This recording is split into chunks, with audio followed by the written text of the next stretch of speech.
Yo, yo, yo, yo, yo! Alam nyo ba kung saan ako papunta? Nandito nga pala ako sa airport. At alam nyo ba, naglalakad ako kung saan ako papunta.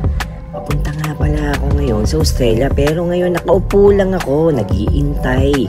Dito na nga pala ako at ngayon papasok na ako at nandyan na nga pala ako ngayon sa eroplano. So ayan, tinitingnan ko tong mga movies dito sa Philippine Airlines. Hindi nga pala tayo sponsor. Ayun nga pala, ayun pero kukunti lang yung mga movie. At ayun na nga. Ayan na nga, ang nandito ako sa window side. Ayan, ang daming ulap, di ba? Dito na tayo sa Himpapawid. Ayun na nga. So, ayan. Tapos ngayon na nga, binigyan na tayo ng pagkain ng mga cabin crew. Ay, kakain na nga tayo. At titikman natin itong pagkain ng PAL kung masarap nga ba. So, in-order ko nga pala itong mga chicken at saka merong mashed potato. So, ayan, kain muna. Tapos natulog at pagising, ayan, madilim na. Pero wala pa rin tayo sa Australia. Pero, ayun na nga. So, tulog ulit tayo, tapos nagising na at ayun, umaga na. Pero wala pa rin tayo sa Australia. Pero malapit na tayo. Siguro mga ilang oras na lang yan. So ayun naman, tapos binigyan na naman tayo ng breakfast. Tapos ayun, mukhang masarap. So as usual, so kakain na naman tayo. At ayun na nga, dumating na tayo sa airport ng Australia. So ayun, at sumundo nga pala sa amin si Pascal, ang boyfriend ng pinsan ko. At Shushala, chiding lang naman. Ayan, artista ban. Ayun na nga, ayun no. Ayun, Mercedes-Benz, di ba? Tapos ayun na nga, karating na nga tayo doon sa bahay ng pinsan ko. Tapos ayun, may pupuntahan kami.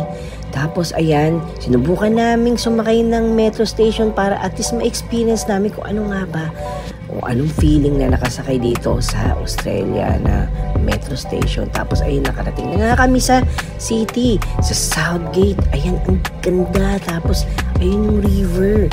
Tapos ayun, naglakad-lakad muna kami. Tapos sa mga naghahanap ng apam, ayan, ang daming apam, di ba? Pero hindi apam ang hanap ko kasi may asawa na ako.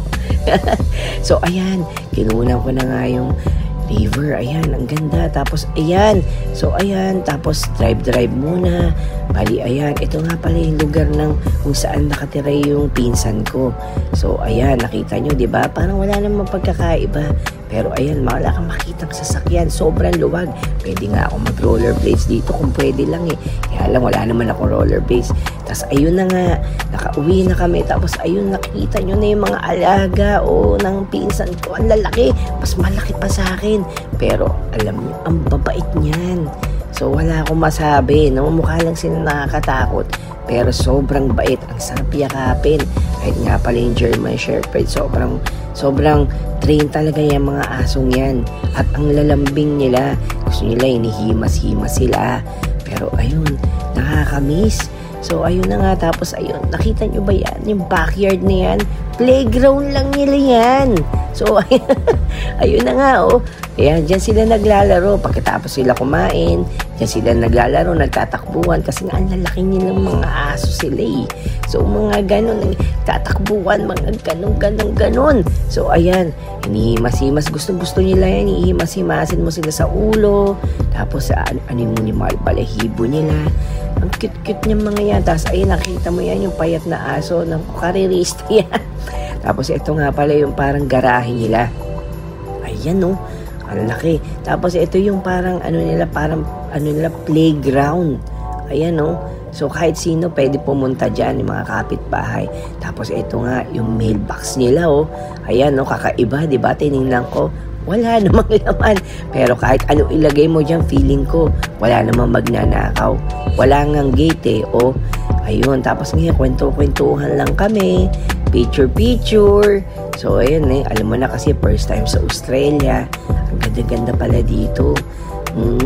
Sana soon dito na tayo titira. Kasama natin si Miney. Tapos ayan, umalis na naman kami. Ayan, gala-gala lang. Gala ng gala. Tapos ayun, sumakay uli kami ng metro. Ayan chill-chill lang, nakaupo. Alam nyo ba yung upuan dito? Very comfy. Ayun, suot ko nga pala. Hiniram ko yung Yeezy ng boyfriend ng pinsan ko. Tapos ayan, nakarating na nga kami sa city. Ang ganda dito at ayun, nakita mo ang liwalas, ang liwanag. Tapos yung palakad-lakad ka lang, ang sarap maglakad na kahit na maaraw pero malamig. Ayun, para kang nasa Europe. O, di ba? Pero ang ganda. Tapos ito, pinuntahan namin yung mga mall, kung ano bang mga klaseng mall yung mga nandito sa Victoria, Australia. Tapos ayan na nga, sumakay na naman kami ng metro. Ewan ko kung saan kami parating, syempre pa uwi. Tapos ayan, nandyan na nga kami sa bahay. At ito, sinik namin yung mga toy car ni Pascal. Ayun, gaganda. Tapos ayan, syempre, video muna sa garahe. Ang laki, pwede kang mag-tumbling. Uy, ano kaya pwede kong gamitin dito? Ba't puro Mercedes-Benz? Social, di ba? Tapos ayun, wala akong magawa. Kinunan ko yung mga doggy-doggy. Ayun, no? Ang cookie talaga nila. Tapos, ayan, drive na naman. Ewan ko kung saan kami pupunta. Nakalimutan ko na. Pero ayan, drive muna. Hindi, yan, may pinuntahan kami yan. Tapos pauwi na kami uli. Tapos ayan, nag-bonfire na kami. Ayun, di ba? Ang tamang ang lamig, tapos may bonfire. Bye!